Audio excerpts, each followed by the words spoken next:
Many years ago, I'm in this worthless psychology class in college. One of those classes where nobody really wants to know anything about psychology, but you have to take the class in order to get that gen ed equivalent for your degree. So it's one of those classes, stadium seating, 350 some people. We have this 100 question true false test. And I'm taking the test and answer after answer, true, true, true, true. And I'm going, this just can't be right.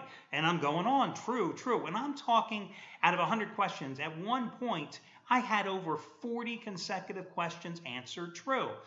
So I immediately doubted myself and went back and I re-looked at all those questions because I thought to myself, there is just no effing way every single one of these answers can be true. So a couple days later, we go back to class, we get our grades back. Little did we know that the psychology professor was not, quote unquote, testing us for our ability to answer true-false questions. He was actually testing us and our ability to resist change, because he found that 100% of the people in the class taking the test went back and changed some answers during a stretch where there were in reality 54 consecutive true answers. And that always impressed me because I've often thought of that many, many times over the years and applied that same theory, the ability to resist change when you're handicapping a card. Listen, basic human nature has us always gravitating toward the favorites. That's just the way we are. That's just the way we are in life, and it's the way we are in gambling. So when you're handicapping a card and suddenly you see all these favorites and you go to yourself, oh my God, did I miss the dog? Am I on too many favorites? You can't have self-doubt. And yet, look at how this tournament started off, right? The playing games, Doggy City, right? Then you're seeing the first 10 games on Thursday, Doggy City, pups barking like crazy. What, do we have 16 covers there on with the dogs to start the tournament? And yet, as I warned you on Friday, everything is cyclical in what we do, that the underdogs were not going to continue to bark at an overwhelming rate, and that the odds makers would compensate, and basic human nature would take a role in this particular thing that we do called gambling. Because eventually, gamblers would overcompensate as well, because in their mind they're going, oh my God, I got to play all the dogs, I got to start leaning toward the dogs. But you have to have that ability to resist. So you saw on Friday that the favorites and underdogs, 500 split. You saw yesterday, 5 of the 8 favorites managed to cover. Now listen, if you were on NC State yesterday, you ain't listening to anything I say, because the dog won big time against a #1 seed in Villanova, right? But listen, I'm handicapping the card yesterday, and I had 4 games that I liked yesterday, just 4. I used 2 of them. One was a 15-dime release on Xavier, and the other one was a 5-dime play on Arizona. The other 2 plays I gave you as free plays because I liked them, but they just weren't quite strong enough. Notre Dame and Kentucky, close but no cigar when it came to cover. And yet when I'm handicapping the card yesterday, in the back of my mind, I'm thinking to myself, well, the dogs have certainly been cashing. What did you say on your own video report to everybody else watching you? And yet I had that conviction that the favorites were the way to go yesterday in these particular 4 games. And after that, it just came down to narrowing down the process and finding the 2 plays I liked the most of those 4. And yesterday, of course, I made the right choice. Yeah, I lost the 2 free picks, but trust me, guys, I needed to win the 2 best bets. But every time you handicap a big card, and no different than today's card, you have to look at the thing, and you have to list all your plays, and then don't sit there and second guess yourself, guys. If you go ahead and you have all dogs, or you have all favorites, or you have a mixture, don't second guess yourself, because your first inclination is generally right. And that's the one thing I always remember to that worthless psychology class. Hi, everyone, Al DeMarco here, and this is going to be your Sunday video report. I've got 2 more free selections coming your way in just a moment. I'm going to take a look at the Iowa-Gonzaga contest along with Northern Iowa and Louisville. Those are coming up in a moment. Now, of course, yesterday the bad news was that one of the handicappers, Gabriel Dupont, who I think was going for 100-dime max wager winner number 19 out of 25, he was on the wrong side of that Villanova-NC State contest. It's a funny thing when I'm picking the various handicappers here to give you their plays at a discount. Sometimes I am handicapping against them, and I'm betting on them or against them. And I'll give you an example. I saw Brian Rosica, who was coming off a big winner on Friday, right? He had a bigger play yesterday on the UCL UAB game, and that was one of your early games.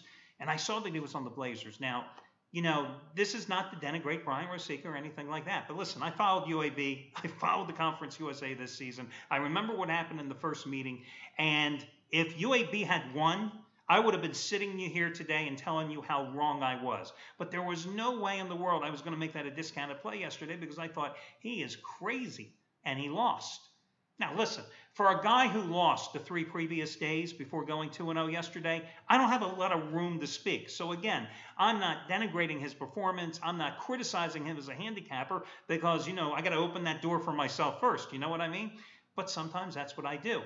The other play yesterday, I looked at Gabriel DuPont. Now, did I think Villanova could cover that number against NC State? Not really, because after watching Villanova all season long, growing up near the main line, always following the Big Five programs out of Philadelphia, I just, at the outset of this tournament, in fact, when I broke down the brackets, I told you that I think a problem with Villanova is one of those teams that has 9-10 players deep, but they don't have that one go-to star player, that one guy you can rely on when you need that bucket when the going gets tough.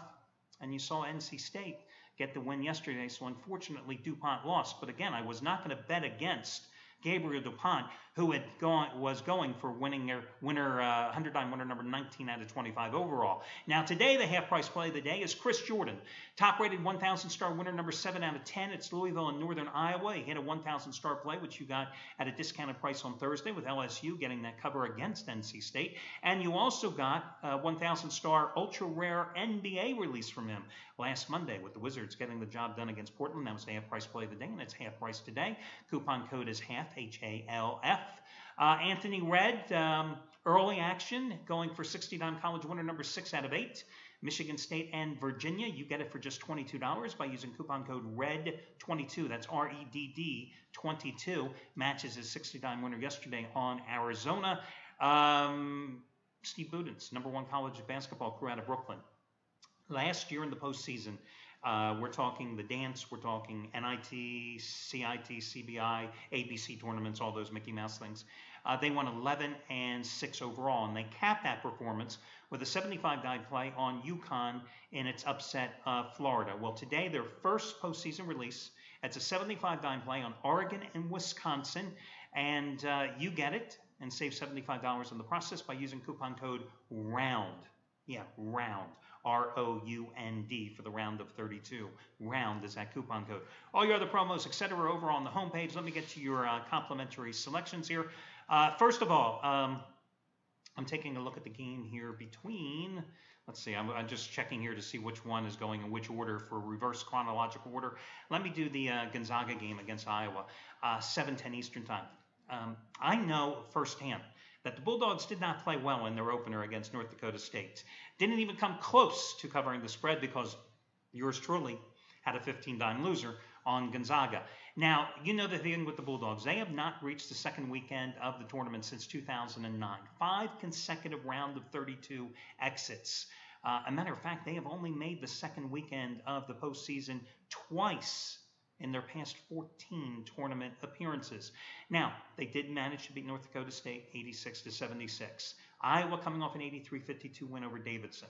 Here's how I look at these two games, okay? Gonzaga, first game since beating BYU in revenge to win the West Coast Conference Championship. Sluggish. Just allowed North Dakota State to hang around too much.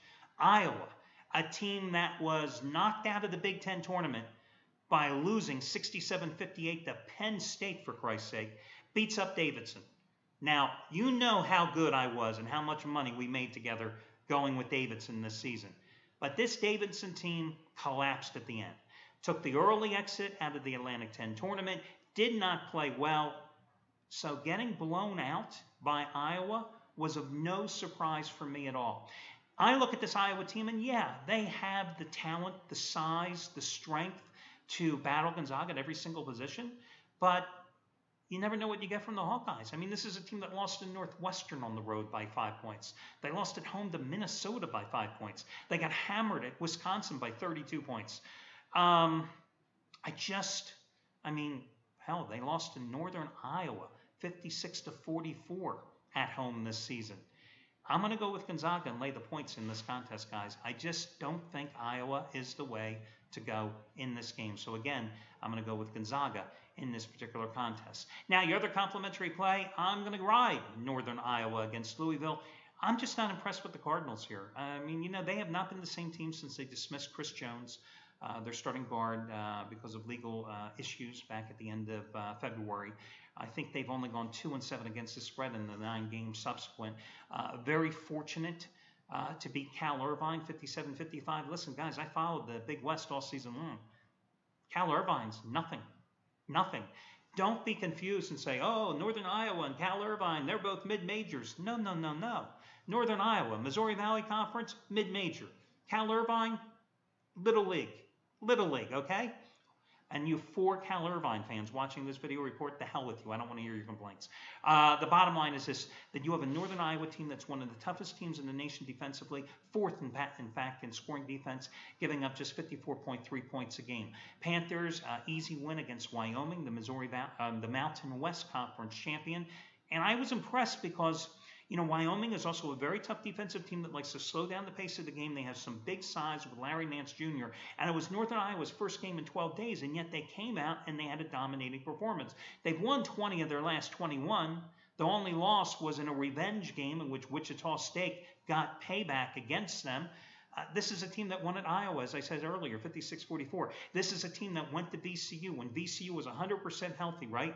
And battled them, nip and tuck to the very end in a 6-point loss. They're a 2.5-point favorite today. I think Northern Iowa gets the job done. This is not a vintage edition of Rick Pitino's Cardinals. He has been telling you that for many months. This is not one of his better teams. I say we believe him today, and I'm going with Northern Iowa along with Gonzaga as your 2 complimentary plays. I wish you well, guys. Again, all your promos, etc., are over on the homepage, and I'll catch you again tomorrow when we do this one more time.